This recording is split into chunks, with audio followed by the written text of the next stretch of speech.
Stéphanie Desormes, en préparant cette interview, je vous ai demandé de réfléchir aux romans et aux écrivains qui ont été importants, voire fondateurs dans votre parcours de lectrice et d'écrivaine, votre panthéon littéraire. Qu'avez-vous sélectionné pour nous aujourd'hui?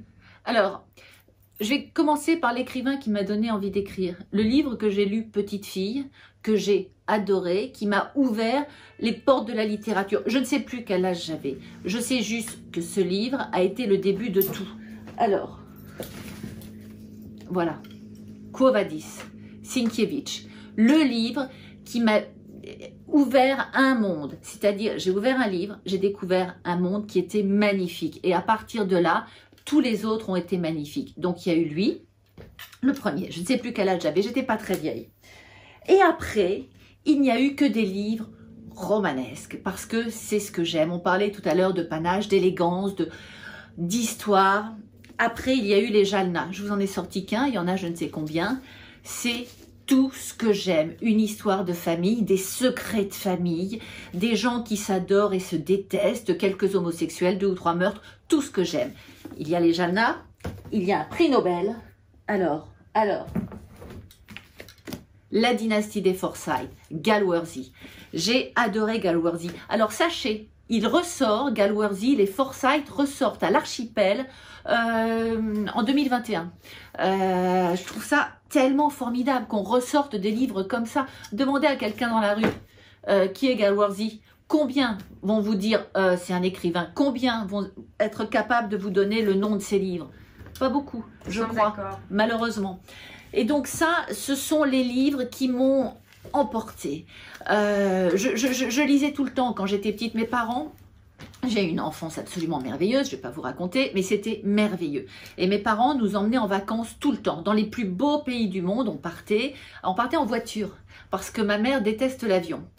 Et donc, maman, à chaque ruine, il fallait s'arrêter pour visiter la ruine et mon frère, là. Et moi, je ne regardais jamais le paysage, je ne regardais rien parce que j'étais dans mes livres. Et j'ai eu l'impression de bâtir ma jeunesse sur quelque chose de follement romanesque, sur tous ces auteurs qui m'ont bercé. Maintenant, mon panthéon romanesque, les auteurs que j'aime, celui qui m'a le plus marqué, celui pour qui je sacrifierais tout, c'est Fitzgerald. C'est Scott Fitzgerald. Et c'est d'abord, alors c'est toutes ces nouvelles, bien sûr, c'est d'abord un livre que je connais par cœur et que je ne trouve plus, qui est The Great Gatsby, que j'ai, vous imaginez les films, ce n'est pas les films, quoique le premier film avec Robert Redford, Mia Farrow était extraordinaire. Il y avait vraiment quelque chose avec dans la façon dont les personnages sont rendus, c'était vraiment eux. Et The Great Gatsby est vraiment peut-être le livre que je porte au nu avec Tendre est la nuit, qui est beaucoup plus difficile à comprendre, mais qui est magnifique. Et en fait, en fin de compte, je crois que je connais Gatsby par cœur, mais si je partais sur une île déserte, ça serait avec Tendre est la nuit. Parce que dans Gatsby, il y a des évidences. Dans Tendre est la nuit, il n'y a pas d'évidence. Ça change tout le temps. Je veux dire, c'est extraordinaire. C'est le livre de peut-être de la surprise, de la désolation, de la fêlure, de la fête, de la vie, du mauvais tournant. Je sais pas, c'est un livre remarquable. Je l'ai lu et savez-vous, je l'ai écouté aussi. Parce qu'il y a quelque chose d'extraordinaire, c'est d'écouter les livres. Moi, je cours beaucoup. Hein. J'adore courir aux Tuileries. Assez souvent quand il fait beau tous les jours, et je cours 10 km, ça fait un peu plus de 3 tours. Et je cours avec des livres, j'écoute des histoires. Et quand j'écoute Tendre est la nuit, quand j'écoute Des souris et des hommes, quand j'écoute, je suis dedans, vous comprenez, je vis avec. Et ça, c'est merveilleux. Je voudrais pas, quelque chose de très important, ne pas oublier, un auteur totalement tombé dans l'oubli, Saki. Relisez Saki, c'était fabuleux. C'est le maître du fantastique, c'est le maître du cynisme, c'est le maître de l'intelligence. Alors, je suis fascinée par tout ça. Ensuite, des Anglais. et des Américains, parce qu'il n'y a que ça que j'aime. Alors, mon dernier Américain, Truman Capote.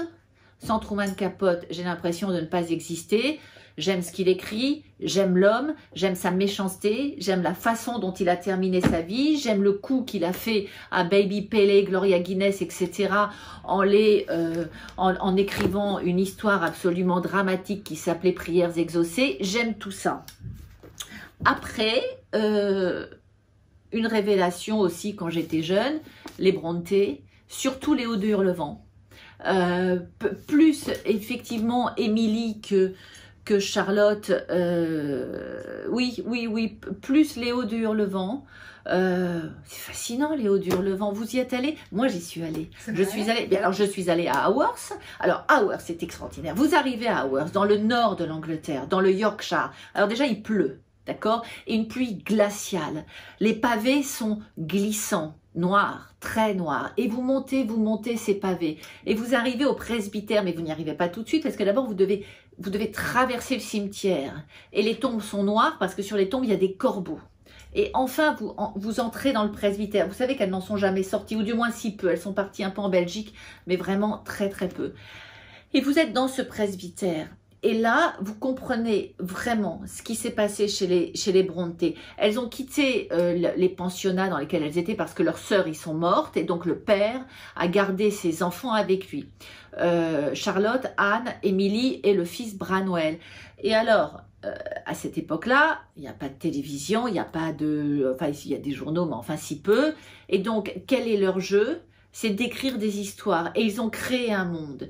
Ils ont créé ce monde en restant chez eux et en regardant ce qu'il y avait par la fenêtre. Et de l'autre côté du cimetière, quand vous ouvrez les fenêtres du presbytère, vous avez la lande. Et puis des petits toits, et puis des collines. Et ça, c'est Léo de Hurlevent. Non, ça, c'est extraordinaire. Les sœurs Brontë, j'adore. Alors, un auteur que j'adore, pareil, qui est tombé dans l'oubli. Je crois qu'elle est morte il n'y a pas très longtemps. Winner du Booker Prize, Antonias Bayat. J'adore Antonias Bayat, extraordinaire. Et sa sœur Margaret Drabble. Je ne vous ai pas sorti Margaret Drabble, mais j'aime mieux Antonia. Et enfin, mon maître après Dieu, celle que j'aurais adoré être. Enfin non, j'aurais pas adoré être parce que vraiment sa vie sexuelle n'est pas géniale. Mais son écriture, Nancy Mitford, ça, c'est remarquable. Le problème, c'est qu'elle était toujours amoureuse de PD. Donc, aller faire l'amour avec un PD, c'est pas concluant.